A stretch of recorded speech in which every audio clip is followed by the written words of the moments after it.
साथीहरू good morning all है। अब नेताजीहरू उम्मेदवारजीहरू हाम्रो घरमा भोट माग्ने आउँदै गर्दाखेरि सोध्नुपर्ने अर्को प्रश्न है, यो चाहिँ नेताजीहरू उम्मेदवारहरू र हामी जनताको आम सोचको बारेमा छ है। देशको राजनीतिक प्रणाली भनेको, देशको सिस्टम भनेको, यसले गर्ने कार्यप्रणाली भनेको चाहिँ मान्छेको प्रणाली जस्तै हो है।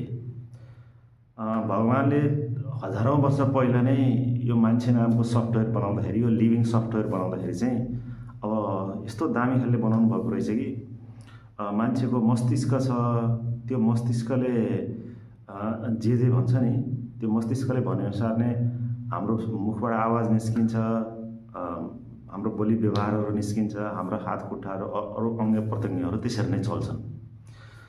खुट्टामा केही कमजोरी भयो भने त्यहाँ मस्तिष्क त्यहीँ पुग्दैन, हातमा केही कमजोरी भयो भने, कतै केही भयो भने मस्तिष्क त्यहीँ पुग्दैन। उसको एउटा सिस्टम छ, उसको नसा प्रणाली छ, हड्डी प्रणाली छ, उसको मांसपेशीको प्रणाली छ, उसको स्नायु प्रणाली छ, सबै प्रणालीहरू छन्। हो, त्यो प्रणाली मार्फत उसले सन्देश पठाउँछ, नियन्त्रण गर्छ, चुस्त दुरुस्त गर्छ। राज्य प्रणाली भनेको नि लगभग त्यस्तै नै हो। तपाईँ हाम्रो पनि एउटा सोच छ, नेताजीहरूको पनि एउटा सोच छ, उम्मेदवारहरूको पनि एउटा सोच छ। चुनाव जितेर गएपछि नेताजीहरू उहाँहरू चाहिँ हाम्रो घर दैलोमा आइराख्नुपर्छ, घर दैलोमा देखिरहनुपर्छ कि यो सम्भव छ। अनि यो भएर उहाँहरू आएर हुने के हो, उहाँहरूको अनुहार हेर्ने हो, उहाँहरूको बोली सुन्ने हो भने हामी अरू मिडियाहरूमा हेर्न सुन्न लगइन गरेर हेर्न सकिहाल्छौँ। होइन भने तपाईँ हामीलाई समस्या पर्दाखेरि, सुरक्षासँग सम्बन्धित प्रश्न पऱ्यो भने, शिक्षासँग सम्बन्धित प्रश्न पऱ्यो भने, अरू कार्यसँग सम्बन्धित समस्याहरू पऱ्यो भने, हस्पिटलसँग स्वास्थ्यसँग सम्बन्धित समस्या पऱ्यो भने, अथवा अन्य समस्याहरू पऱ्यो भने राज्यले विभिन्न अङ्गहरू केन्द्रदेखि तलसम्म त्यो अङ्गहरूको नेटवर्क बनाएको छ।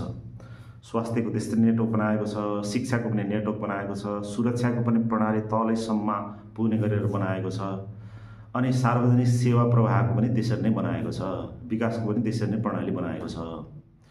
अब नेताजी के एउटा उम्मेदवार चुनाव जितेर गइसकेपछि घरिको संसदमा उपस्थित हुने, अनि घरिको यहाँ सबै क्षेत्रहरूमा डुलिरहने, दौडिरहने, श्वास र फफ गरिरहने सम्भव छ। अनि त्यसो गरेर केही रिजल्ट आउँछ? कुनै पनि रिजल्ट आउँदैन।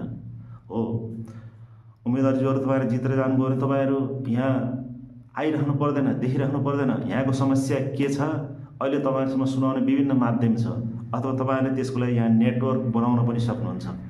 त्यो बाहेकमा राज्यले नै छुट्टै नेटवर्क बनाएको छ, राज्यको अङ्गहरू छन्, त्यो अङ्ग र अनि त्यसका पनि अरू सहायक अङ्गहरू छन्।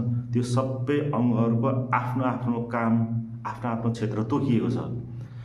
यदि यहाँ कुनै अङ्गले काम गरेन, राम्रोसँग काम गरेन भने तपाईँ त माथि त्यहाँ सिस्टममा, तपाईँ त स्टियरिङ चलाउने ठाउँमा हुनुहुन्छ नि त। हो, त्यो स्टियरिङ चलाउने ठाउँमा तपाईँले राम्रोसँग हेर्नु पऱ्यो, त्यहाँबाट कन्ट्रोल गर्ने हो तपाईँले।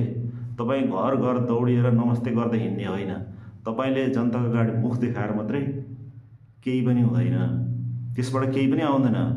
तपाईँ त्यहाँ सोच्ने हो, त्यहाँ डिजाइन गर्ने हो, तपाईँ त सफ्टवेयर बनाउने हो नि त।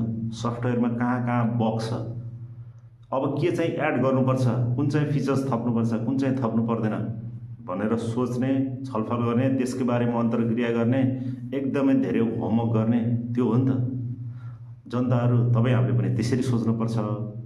अनि नेताजीहरू नि, तपाईँहरू पनि अब त्यही सोचाइ लिएर आउँछ है।